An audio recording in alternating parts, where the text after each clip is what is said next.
Good morning. I am 4 minutes earlier today. As always, if you're watching in recording, you're welcome to fast forward or stay with us through our hellos. I'm gonna check the sound now.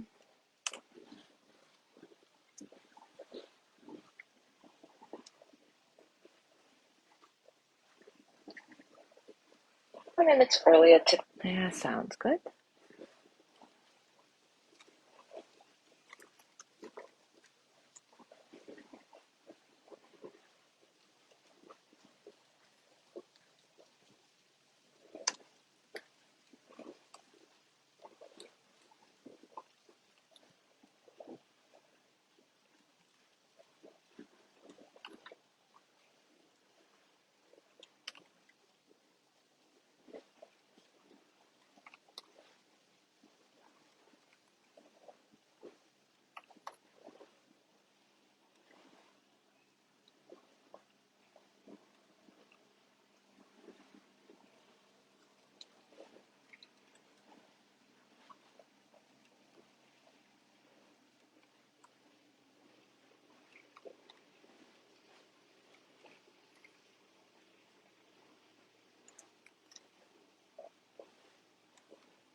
I see that people are joining, but for some reason today I don't see the names.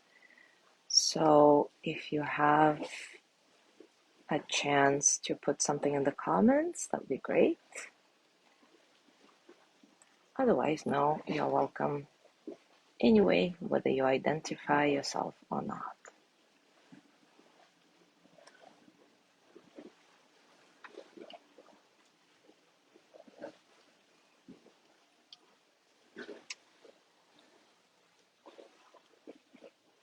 Good morning, Sandra.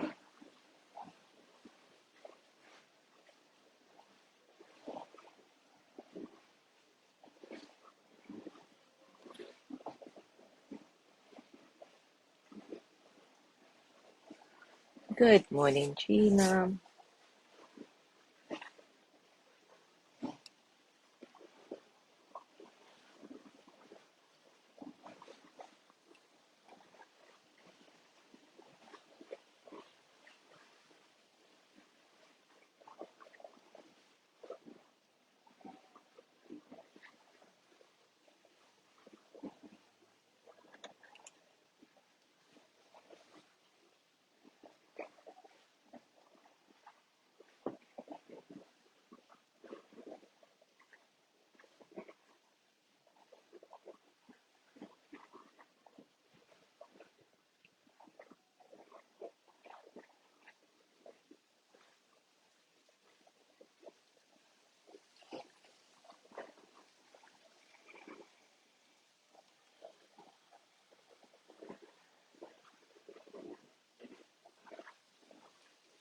All right, it is time for us to start.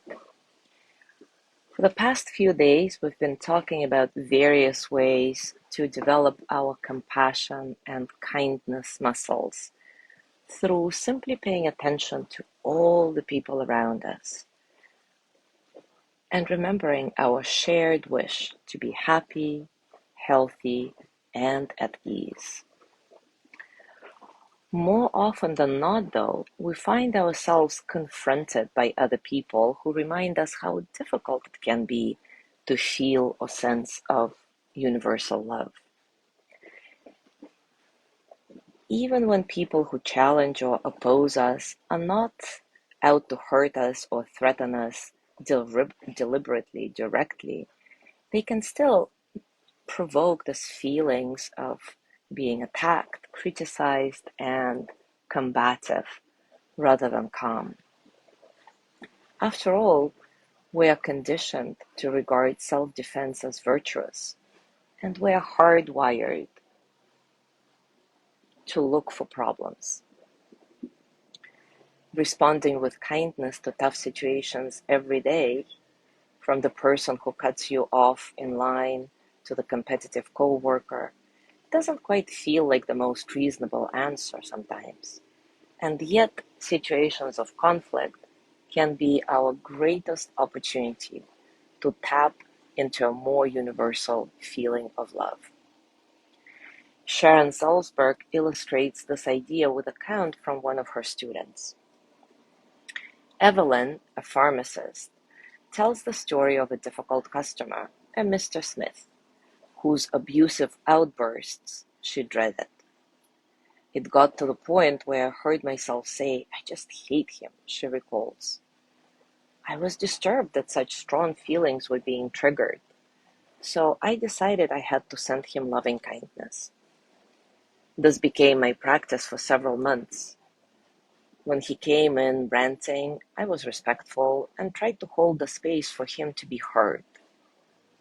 And eventually it came to my attention that he was an alcoholic and was living in his car.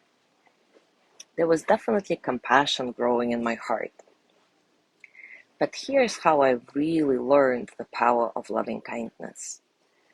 It was Mother's Day, and I was running into my local CVS to buy a card for my mother. I saw Mr. Smith in the parking lot, and worst of all, he saw me. He came over to talk and said he would be waiting for me to come out. What did he want? It was my day off. I saw him in the store and started slinking around so he wouldn't see me. I was stalling, hoping he would just go away. But finally I had to leave.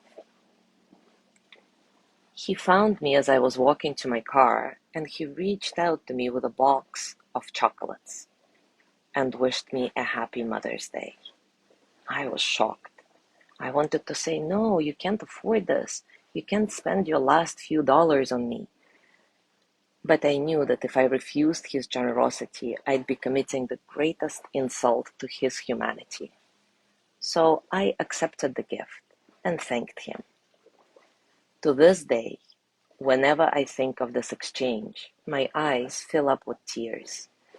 This is how I came to understand the true meaning of loving kindness, which is meant to open our heart.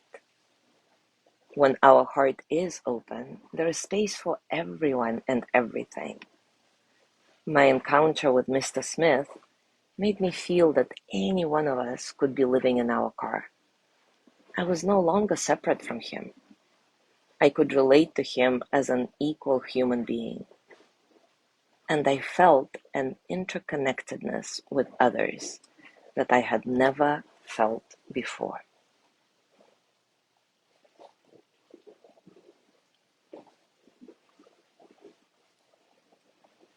As Evelyn discovered, the first step toward feeling compassion for others is to set the intention. Regardless of our fears or feelings of aversion, we can still take joy in the possibility of stretching ourselves, not in a coercive way in which we judge ourselves as bad, but gently, with kindness and self-acceptance. Real love welcomes conflict because it is an opportunity to open our heart. And then something magical can happen. Somehow, the other person, the person who we deem challenging, feels our heart opening to them and responds in kind. So today, let's do a loving kindness practice for a challenging person in our life. As always, take a comfortable position and take a few moments to settle. Settle into your body, your heart, your mind. Settle into this moment, right here, right now.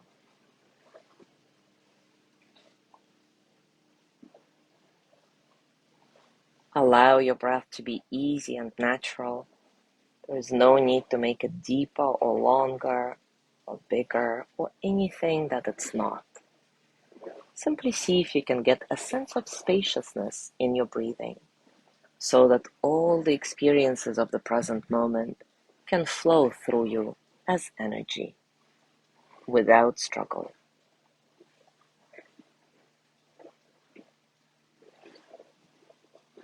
And as always, we'll start by sending loving kindness to yourself. Repeat after me silently or out loud. May I be filled with loving kindness. May I be well in body and mind. May I feel safe, protected, at ease. May I know deep, natural peace. May I be filled with loving kindness. May I be well in body and mind. May I feel safe, protected, at ease. May I know deep, natural peace.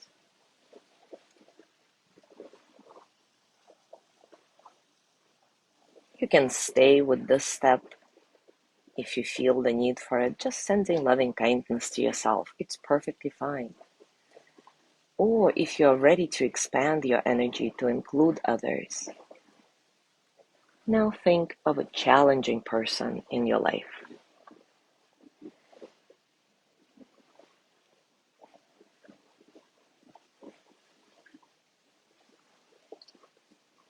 Bring their image into your mind or somehow feel their presence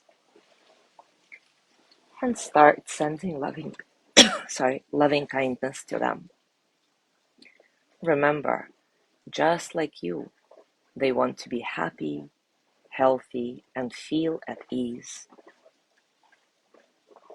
Just like you, they deserve love, just because they exist. May you be filled with loving kindness. May you be well in body and mind. May you feel safe, protected, at ease. May you know deep, natural peace. As you send the loving kindness mantra to this person, notice what comes up for you in your body, in your heart, in your mind, and just accept everything. Even the, no, I cannot do it. I hate this person. Why should I send them loving kindness? Just set an intention. Continue with the mantra. Let it be your anchor. Don't worry if you're not feeling any warmth toward that person. Remember that practice makes perfect and that your sheer intention matters. May you be filled with loving kindness. May you be well in body and mind. May you feel safe, protected, at ease. May you know deep, natural peace. May you be filled with loving kindness. May you be well in body and mind. May you feel safe, protected, at ease.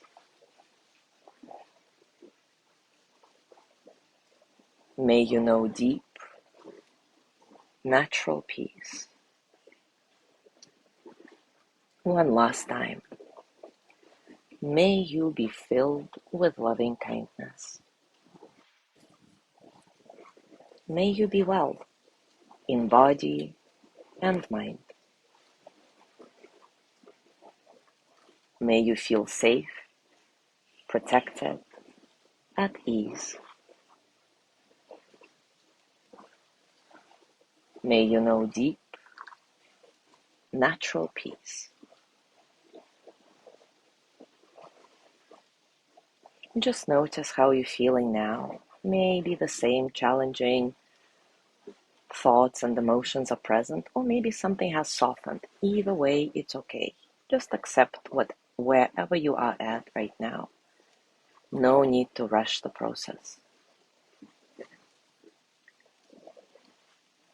And turn your loving kindness attention to yourself once again. May I be filled with loving kindness. May I be well in body and mind. May I feel safe, protected, at ease. May I know deep, natural peace. And as you gently let go of your practice, as always, scan your body. Notice what's going on for you physically, emotionally, mentally. How are you really?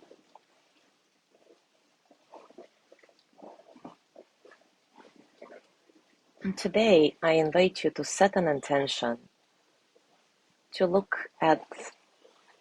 to continue sending loving kindness to this person you chose for the practice today, or to just more broadly look at all the different conflicts or aversions you have in your life and see if you can stretch your mind and your heart to include those challenging situations and people into your loving kindness practice. Not because this is something you should be doing, otherwise you're bad, but just because you simply can, and because we are all interconnected. And maybe with time, with practice, something will change in this challenging relationship, and you will experience the same awe and a sense of miracle that Evelyn in Sharon's story.